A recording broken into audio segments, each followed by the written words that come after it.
So this afternoon's webinar, our speaker is Catherine Cox. So we want to give a big welcome to Catherine, who is Head of Communications and Policy at Family Carers Ireland. Now we know many people living with Parkinson's don't have carers, but you may well be a spouse or have a spouse, a partner or a close family member of have somebody living with Parkinson's in your family. So we've invited Catherine along to speak to us because many of the issues she's going to talk about could have resonance with you now or be worth filing away in your head for the future. Catherine's worked with Family Carers Ireland, which used to be known as the Carers Association of Ireland. She's been with them for almost 20 years now, and she's their national spokesperson and has degrees in both social care and human resource management. Catherine works to highlight the challenges that carers and partners face, and she tries to influence social policy for family carers and lobby for better services and recognition for the invaluable work that carers and partners carry out in our society. And Catherine's own interest in family care stems from her family because her mother cared for her father after he suffered a number of strokes over a 20-year period. And she also has personal experience of Parkinson's disease because a family member of hers has the condition and is living with it. So Catherine, without further ado, we will hand over to you. So you're all very welcome. And as Mary said, I work with Family Carers Ireland. So we are a national charity and we support the 500,000 family carers and partners of loved ones across the country who care for and support their loved ones. And we support people whether they're caring for children, whether it's adults, whether it's somebody with a physical or intellectual disability, whether it's a frail older person, or indeed those with palliative care needs, people living with chronic illnesses and lifelong conditions, including Parkinson's, mental health, ill health, or addiction. And we do have a free phone care line that I've put up there. And that really is a listening ear to anybody who wants to call us, to chat to us. Sometimes it might be to ask about their entitlements. Sometimes it might just be for a chat. So that's up there. It's a free phone care line. It's 1-800-24-07-24 for anyone who wants to make contact with us. As an organisation, I suppose our vision is that we have an Ireland in which family carers are supported, recognised and empowered. And by that, we also, obviously by supporting the family carer, we hope that that will in turn support the person requiring care as well. We highlight the contribution of family carers across the country with the hope of improving their lives. And we firmly believe that no one should have to care alone. And what we mean by that is that the supports and services are there for family carers and their loved ones so that they can provide that care safely and with confidence throughout their caring roles.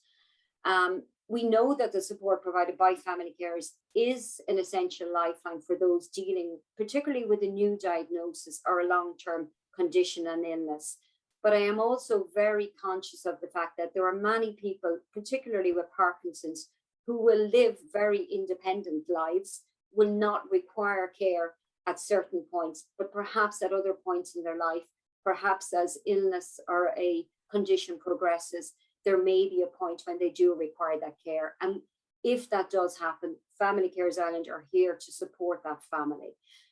Looking at the website, Parkinson's Ireland, I believe there are about 12,000 people in Ireland living with Parkinson's. It's a bit like the numbers that we use for family carers. Depending on where you go, those numbers can be very high or much lower as well. So it's probably difficult to say definitively how many people, but I believe the figure is close to 12,000. In terms of family carers in Ireland, I mentioned a figure of 500,000. We know that 60% of them are female and 40% are male. We also know that 52% of family carers in this country are also juggling paid employment with care. So part of the supports that we provide as an organisation is we also support employers to support caring employees within their workplace. So that's something that might be of relevance.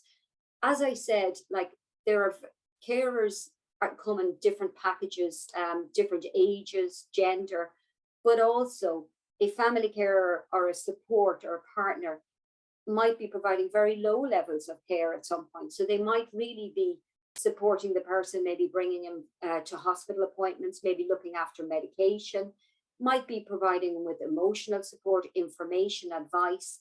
And then we do also have family carers who would be providing 24/7 full care as well. So we try to support all family carers, regardless of where they are in that journey. We know that 1 in 8 people in this country today provide care for a loved one. By 2030, that figure will be 1 in 5. So caring is something. People are living longer, thankfully, but at the same time, that will also require more supports for family carers over the coming years. We set our national crisis fund up, I suppose, in response to the pandemic. We were only able to do it with the very kind support of Irish Life. And it has helped us literally fund thousands of families at a very practical level over the last probably 18 months, really. So it's funded everything from in-home respite hours, over 8,000 of those, but also, as I mentioned, our PPE packaging. We have bought things, I mentioned their bite-proof clothing, that this was for a parent of a child with a disability who during the pandemic, they were experiencing behaviors that were very, very difficult. The child could not understand what was happening, why they couldn't go to school, why they couldn't go out. And so for the parent, it was a very difficult time for both. So we've bought sensory products, swimming pool for one family, clothing, toys, mats. We've paid for tutoring hours. We've put oil in tanks, I suppose, food on tables as well. Bought laptops and iPads for younger carers and older carers. We paid for grinds for young carers, particularly who might have been doing exams like Leaving Cert, Junior Cert, to support them through that really difficult time. We paid for residential breaks for some families as well. We also paid for night nurses to come in one case to give a family carer a night's rest so that she could get up refreshed to continue her caring the next day. We've also funded small housing adaptation projects, which might be something that might be relevant to yourselves. We've paid for assistive aids as well, because I know there are housing adaptation grants out there through councils, but sometimes they're very difficult to get and there's a waiting period. So that might be something particularly relevant to your members. We've paid for assessments for children waiting on diagnosis, because they can be waiting up to 2 years to have their diagnosis due to the backlog. We've paid for car insurance, electricity bills. Really, I suppose the list is endless, and we try to respond to the needs that were out there. So that crisis fund is still going. And if there were members of your organization or people that might feel that might be something we could offer, please do make contact. In terms then, I mentioned earlier, we introduced a new scheme, which is called our emergency card scheme. And the Taoiseach launched this back in September last year. Basically what this is, I think one of the biggest worry for a family carer, particularly if they're caring for somebody with very, very high care needs, the big worry is what happens if the carer becomes ill themselves. And this really became very relevant during COVID. So what we did is we put in place a scheme called the Emergency Care Scheme. Basically, it consisted of 4 steps. And the first one was that the family carer, where there is a carer, and the person they are caring for or providing support for, together completed an emergency care plan. And basically that covered everything that the carer, for all the support the carer provides for the care plan. And it went down to exactly maybe the person's preference around what food they like, what music they might like to hear. So everything, what medication they're taking. And as I said, this is particularly relevant to somebody caring for someone with very high care needs, maybe somebody with dementia, palliative care needs as well. So that care plan, that emergency care plan was recorded, and that was done by the carer and the cared for person. All the details, so that if anything happened to family carer, somebody coming into the home would have a full detailed plan of the care required for the person requiring care. Also part of that was that they nominate 2 people who, if anything happened to family carer, either of those 2 people could step in and provide the care. Now those 2 people could be another family member, a friend, a neighbor. And then the third thing they do is they return the plan to us, Family Cares Ireland, and then we put it up on our system. And we also have a 24/7 care response team then, if in the event that anything happens to family carer, they will be contacted and they will put in place that emergency care plan that needs to happen in the event of something happening to the carer.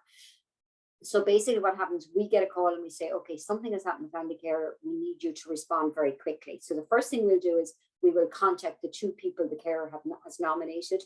Hopefully one of those or both of those may be able to step in. If they can't, then we have the support of the emergency team as well. We have the Irish Red Cross and the Maltese ambulance service as well.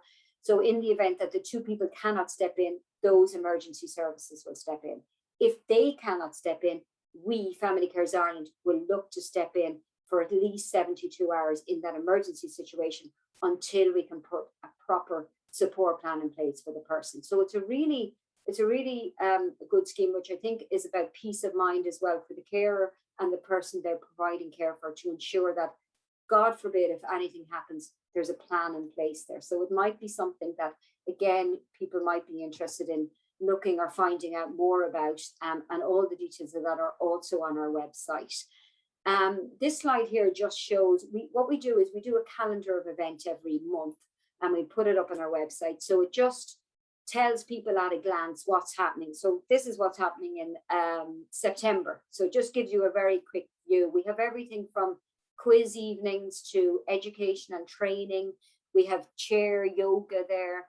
We have morning reflections. So again, people can go on, they can tap in. All of these are online, so you can join them free for anybody, family care or a person with the condition. So feel free to look at those, see if there's anything that might be of interest to you, and we'd love to have you engaged and involved.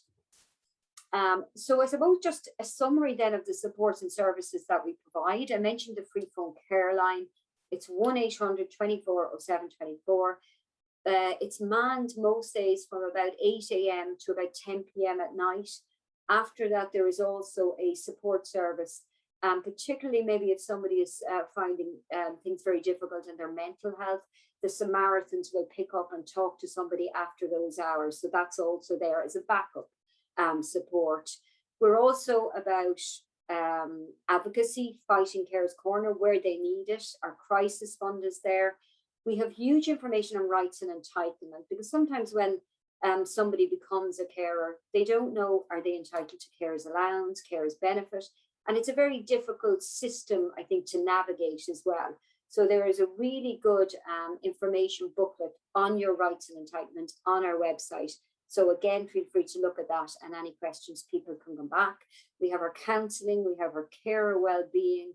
We also provide in-home respite supports as well. So we have about 400 staff that go into homes and provide care for people, giving the family carer a break if they need it from their caring role. We have peer-to-peer support groups which are online, which might be interested. And we also have a very new carers forum online as well, for people to tap in, talk to other carers, listen. You might be going through a situation that they've gone through a year or a month before, which is really, really helpful. As well as doing, I suppose, all the service and support, we also do lots of fundraising like every other charity in Ireland. So we have lots of events over the year as well. We have wonderful volunteers who support us. As I said, we lobby, and we also have a membership program. I'm going to just talk to you. So people can become a member of Family Cares Ireland. We have over 8,000 members. And we do offer really nice discounts and deals for anybody who's interested. You also get a card to say you're a family carer. And I know that was particularly useful during COVID, because it allowed carers maybe to go into the likes of the supermarkets and be able to shop at certain times that were, I suppose they were less vulnerable, with less people in the shop as well. We do a quarterly newsletter that people will get online when they become a member. And just if people want to join, there's a membership section, and you can do that on familycarers.ie. I'm just going to end on it's just a nice saying that Rosalind Carter would have said. She said there are only 4 types of people in the world: those who have been caregivers, those who are caregivers, those who will be caregivers. And so, and actually I'm going to end on that picture there is one of our carer of the year 2018, Brenda, and that's her little boy Fionn, who very sadly passed away in the last few weeks. But Brenda was obviously his sole carer for many, many years. So as I said, I suppose our carers come all ages, but I suppose the thing is, we're here to support whatever stage people are at in that journey. So look, thank you so much. I'm going to stop sharing.